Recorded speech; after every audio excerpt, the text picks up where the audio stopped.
Hello, Mark. I'm Sharon. My student number is S01-41013. Today, I'm going to read What I Learned as a Kid in Jail.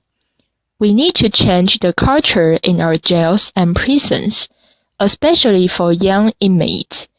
New York State is one of only 2 in the U.S. that automatically arrests and tries 16 to 17-year-olds as adults. This culture of violence takes these young people and puts them in a hostile environment, and the correctional officers pretty much allow any and everything to go on. There's not really much for these young people to do to actually enhance their talents and actually rehabilitate them until we can raise the age of criminal responsibility to 18. We need to focus on changing the daily lives of these young people.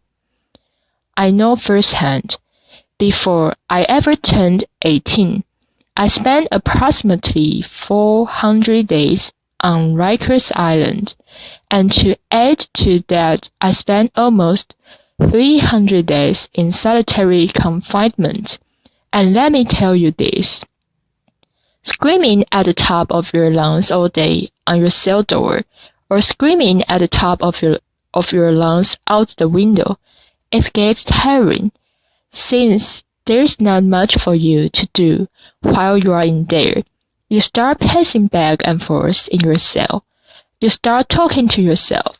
Your thoughts start running wild, and then your thoughts become your own worst enemy. Jails are actually supposed to rehabilitate a person, not cause him or her to become more angry, frustrated, and feel more hopeless, since there's not a discharge plan put in place for these young people. They pretty much re-enter society with nothing, and there's not really much for them to do to keep them from recidivating. But it all starts with the COs. It's very easy for some people to look at these correctional officers as the good guys and the inmates as the bad guys, or vice versa for some. But it's a little more than that. See, these COs are normal, everyday people. They come from the same neighborhoods as the population they serve. They're just normal people. They're not robots, and there's nothing special about them. They do pretty much everything anybody else in society does. The male COs want to talk and flirt with the female COs. They play the little high school kid games with each other. They politic with one another, and the female COs gossip to each other. So, I spend numerous amounts of time with numerous amounts of COs, and let me tell you about this, one in particular, named Monroe. One day he pulled me in between the A and B doors, which separate the north and south sides of our housing unit. He put me there because I had a physical altercation with another young man in my housing unit, and he felt, since there was a female officer walking on the floor, that I violated his shift, so he punched me in my chest. He kind of knocked the wind out of me. I wasn't impulsive. I didn't react right away, because I know this is their house. I have no wings. All he has to do is pull his pin, and backup will come immediately. So I just gave him a look in his eyes, and I guess he saw the anger and frustration just burning. And he said to me, "Your eyes are going to get you in a lot of trouble, because you are looking like you want to fight." So he commenced to taking off his utility belt. He took off his shirt and his badge, and he said we could fight. So I asked him, You gonna hold it down?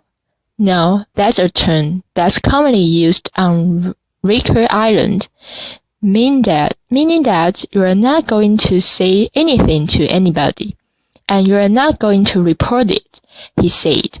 Yeah, I'm gonna hold it down. You gonna hold it down?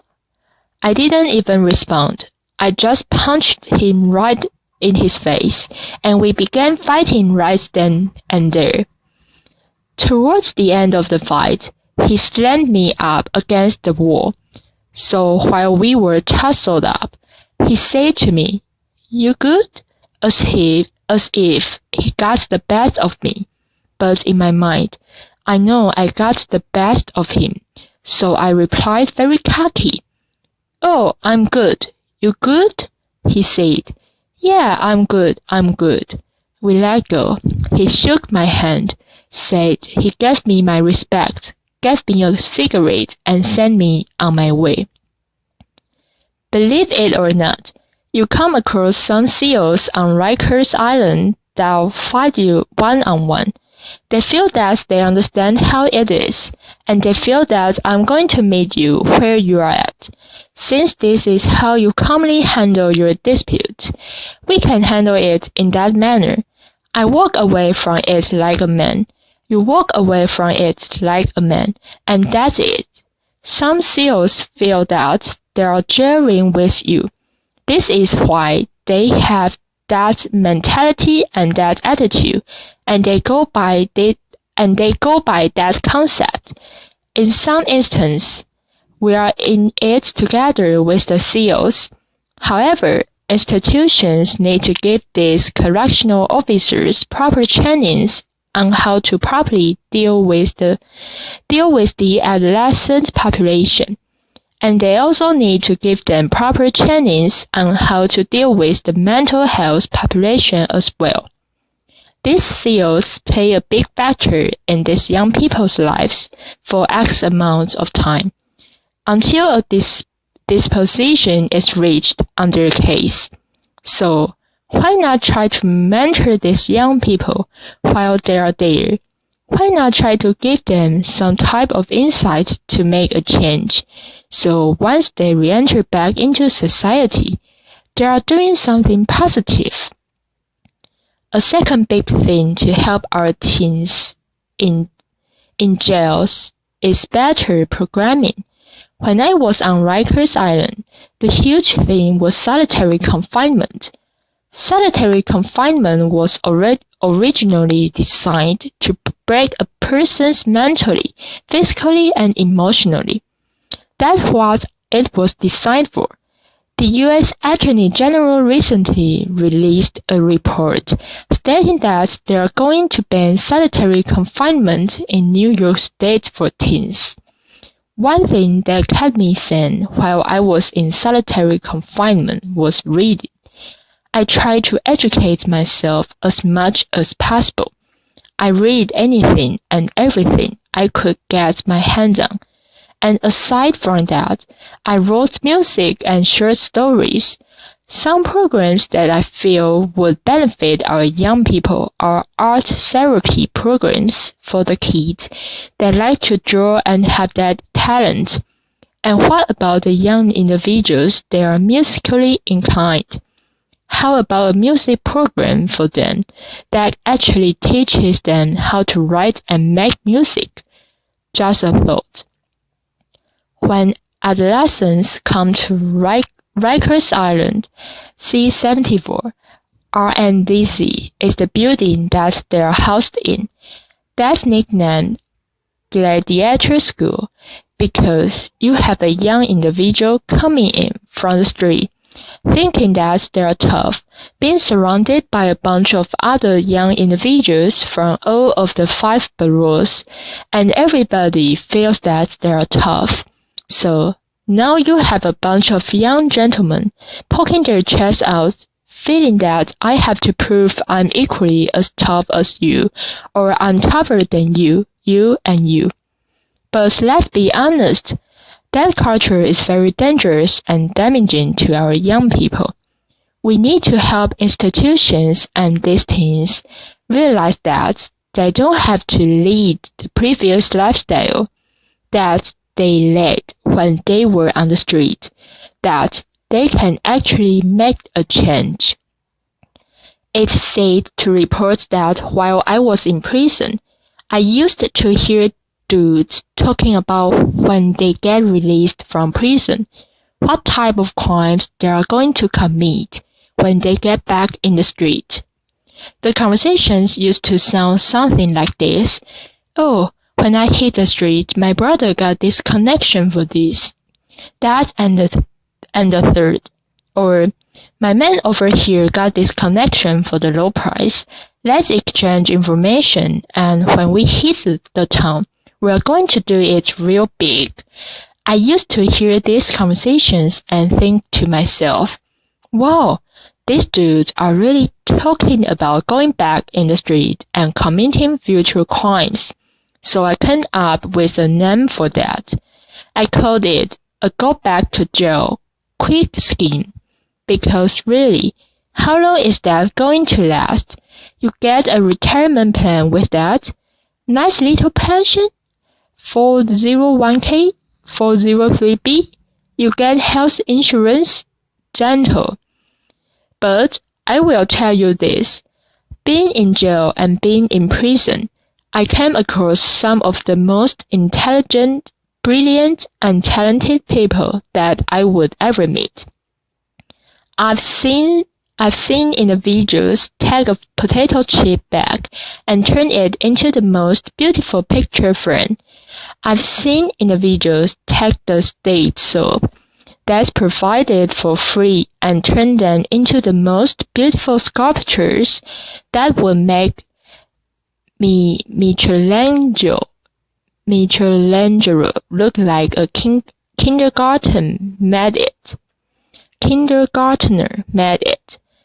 At the age of 21, I was in a maximum security prison called Elmira Correctional Facility. I just came out of the weight shack from working out, and I saw an older gentleman that I knew standing in the middle of the yard, just looking up at the sky. Mind you, this older gentleman was serving a 33 1/3 to life sentence, in which he already had served 20 years of that sentence. So I walked up to him and I said, "Oh gee, what's going on, man? You good?" He looked at me and he said, "Yeah, I'm good, young blood." I'm like, "So what are you looking up at the sky for, man? What's so fascinating up there?" He said, "You look up and you tell me what you see." "Clouds," he said. "All right, what else do you see?" At the time, it was a plane passing by.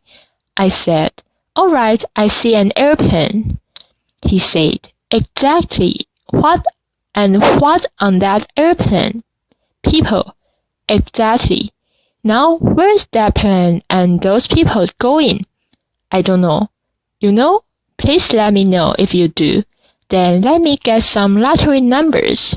He said, "You're missing the big picture, young blood. That plane with those people is going somewhere, while we are here stuck. The big picture is this. That plane with those people going somewhere. That's life passing us by, while we behind these walls, stuck." Ever since that day, that sparked something in my mind and made me know I had to make a change. Growing up, I was always a good, smart kid. Some people would say I was a little too smart for my own good. I had dreams of becoming an architect or an archaeologist. Currently, I'm working at Fortune Society, which is a re-entry program, and I work with people as a case manager that are at high risk for recidivism.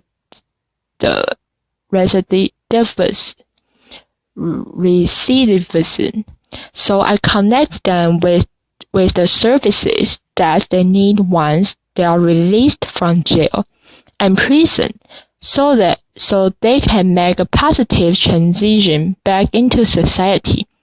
If I was to see my 15-year-old self today, I would sit down and talk to him and try to educate him, and I would let him know, listen, this is me, I'm you, this is us, we are one. Everything that you are about to do, I know what you are gonna do before you do it, because I already did it. And I will encourage him not to hang out with X, Y, and Z people. I will tell him not to be in such and such place. I will tell him, keep your behind in school, man, because that's where you need to be, because that's what's going to get you somewhere in life. This is the message that we should be sharing with our young men and young women. We shouldn't be treating them as adults and putting them in cultures of violence that are nearly impossible for them to escape. Thank you.